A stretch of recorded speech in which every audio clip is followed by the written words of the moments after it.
Me back to Marion and then eventually to the ADX. The ADX is a human warehouse. You sent there to die, and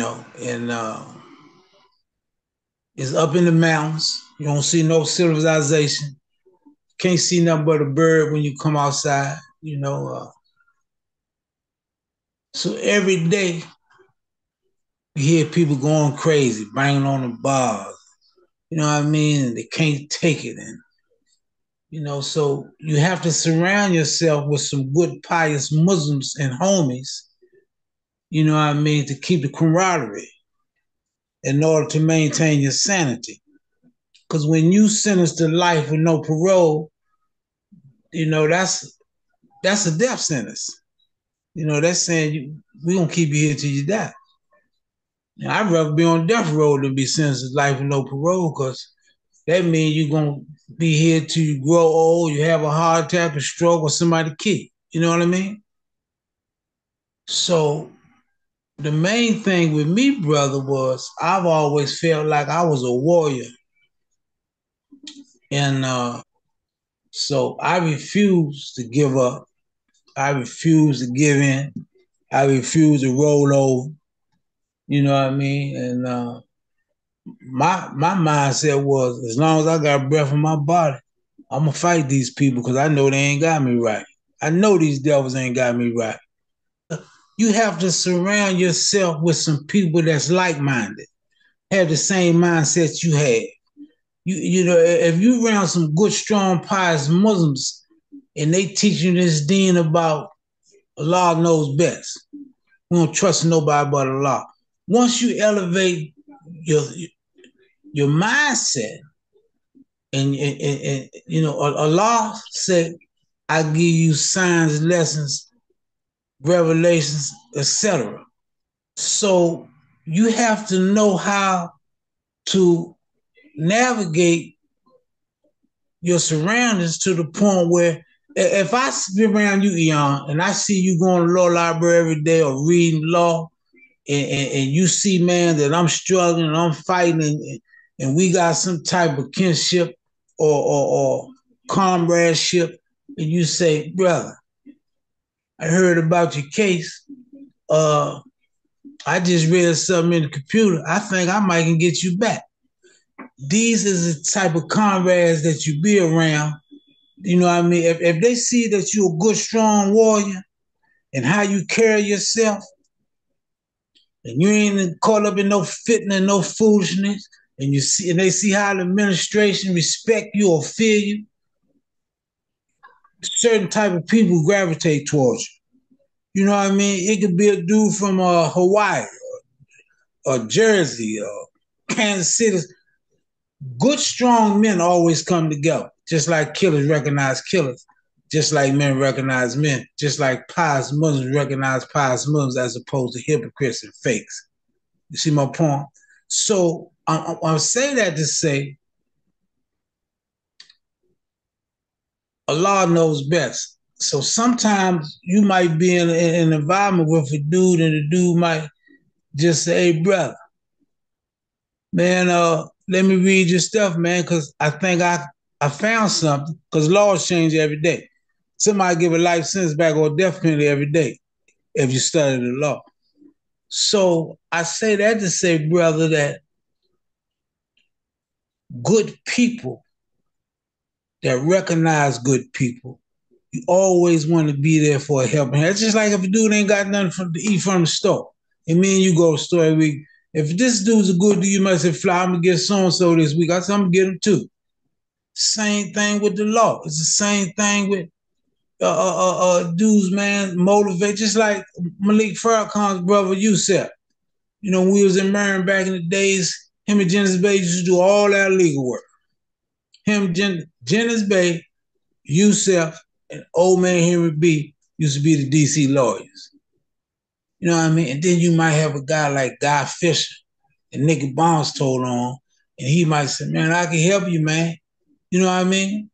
Or like when me and Cooley and Bros and all was in Atlanta, the dudes, man, out of DC, the old times that stayed in the law used to say, "Man, Mammy Mike, one of the best jailhouse lawyers out of DC. You know what I mean? Gave back life sentences, came home, worked in a law firm for, I can't remember the lawyer's name. So good dudes always reach out to good dudes. You know what I mean? And want to help you. Long as they see, man, that you got some backbone and you're a fighter. I ain't just talking about a physical fighter, your mindset. You know what I mean? So you can't give up. I get it. I don't care how much time you got. You can't give up. You can't just say, I'm through. You know what I mean? You got to have a mentality, man, like Nelson Mandela or you know what I mean? Those that came before us that look at they had Nelson Mandela on the island for 30 years, 27 years. Came home, became the president of the whole country. You know, you just have Allah bless certain ones with certain gifts, understanding, talents, man. And you know, some people just is born to be who they are. So it wasn't never my mindset to give up. Okay. For people who don't know, a lot of times when people go to ADX, they go there, they may stay there 3 years, 5 years, and untold amounts of time. But the average person, would you say they stay there about 5 years? The average stay in ADX for if a dude came there from a regular USP or FCI just on a shot or something, you could work your way out. You stay in the little dungeon part of the population for 18 months, then they send you to the program for a year, the other part of the program for a year. So the average dude could be out of ADX between 3 to 5 years. Okay. If you just went there on a shot. But if you went there on a case, or if you went there because the courts say you're a high-profile prisoner and they don't want you in a regular USP because of your influence or because of your stature, you're going to die there. And Coasty, Nasir been there since the joint opened. He had a little, they sprung him for a minute, sent him to a state joint and Walla Walla, but that wasn't a set up for failure because as soon as they sent him out there, they say as soon as he get in anything, he coming right back. That wasn't nothing but a trick. Make it seem like they gave him some play. You know what I mean? In fact, I just heard from yesterday, of yesterday and day before yesterday. But inshallah, man, we're gonna get him out of there, man. But they scared of him because when you're a high profile prisoner, they got him in the unit with Larry Hoover, Eric Randolph, Terry Nichols, Blood,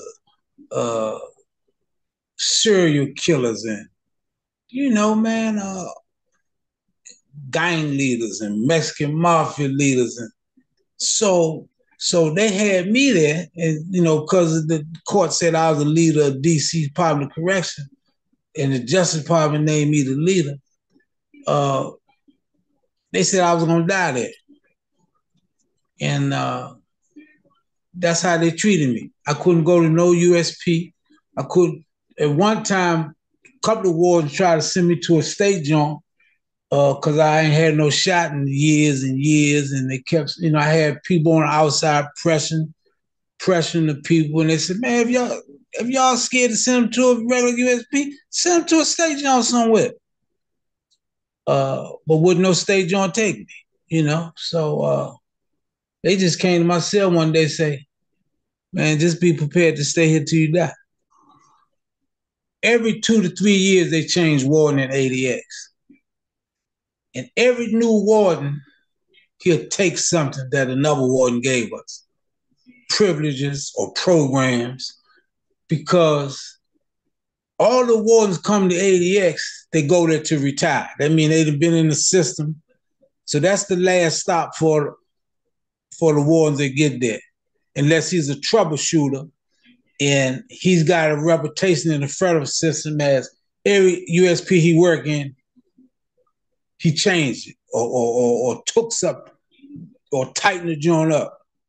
So if you and I was in a unit and we participate in certain programs, this warden might come here and say, okay, for instance, we had one warden used to pay us for going to school.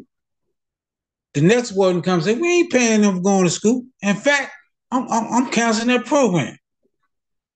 Now with me, Eon, it was different. They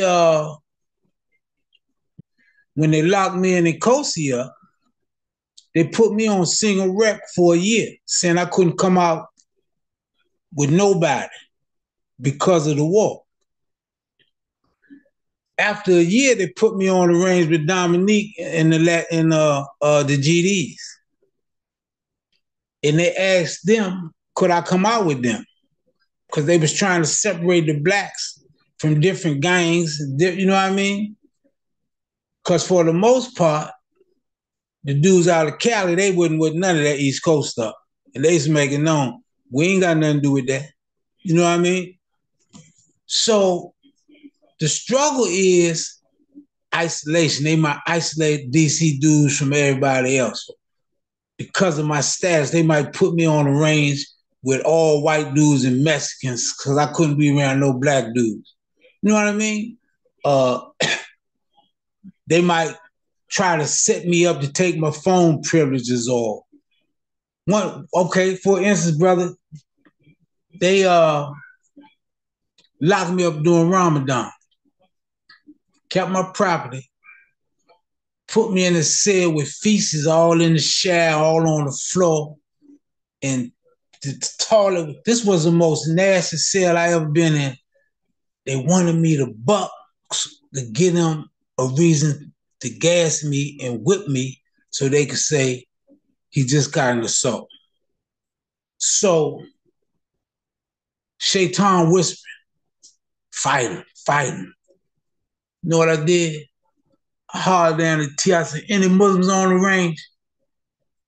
Brother said, yeah, I'm the order, I'll be out. I said, man, who up here with us, man? He said, what's up? I said, look at this set. He said, I'm going to get you a Quran. It's Ramadan. If you go, I'm going with you, but don't blow. I cleaned the shower. I prayed on my blanket.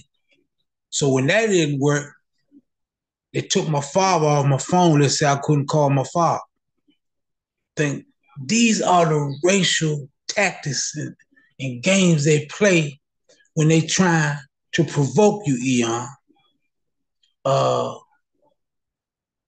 Now, right now, and Kosi wrote me and said, now what they doing this war, they're freezing everybody's money saying it come from gangs. You know what I mean? They use different tactics because you have to understand ADX is designed to kill off all your outside communication. It's designed to kill all your support. You know what I mean?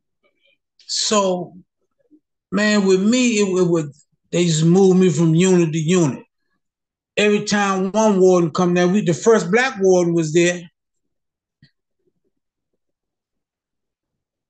They say he was a troubleshooter in Atlanta. Say every joint he go to, he tighten it up. Real loud, had a reputation. They say he was cross the street in a regular USP. I'm gonna think his name, but he respect men and he respect convicts. He hate rats. So the police named Matt, black dude, Eon, good dude, respect all men. So Matt came to me. Now his wife was a supervisor of the law library. So Matt came to me and said, Mujahid, the new warden, almost had it, Eon. He said, that's my man. We started off together. He said, I'm getting ready to retire, but I'm going to holler at him and tell him how they've been carrying you, how they've been carrying you separated from all DC dudes, keeping you in the units with all white dudes and Mexican dudes, won't let you come out. He said, let me go holler at him and tell him that you eligible to go through the step down program. I said, holler at him for me, Matt. He came down my cell on a Sunday, the warden, almost had his name. I got a pink paper on my light so my cell could be looking pink. He said, do we issue pink light bulbs? I said, what? He said, take that down. I said, you on there like that? He said, I'm the warden. He got on some great khakis. He said, I'm the warden. I said, oh. He said, man, I'm going to tell you something. A lot of staff been speaking up on your behalf. He said, and I heard, man, they won't let you go to that program. He said, I'm gonna let you go. I'm gonna put you over there. He said, but if you go over there and start something and cross me, I'm gonna write something so powerful you'll never leave its ADX.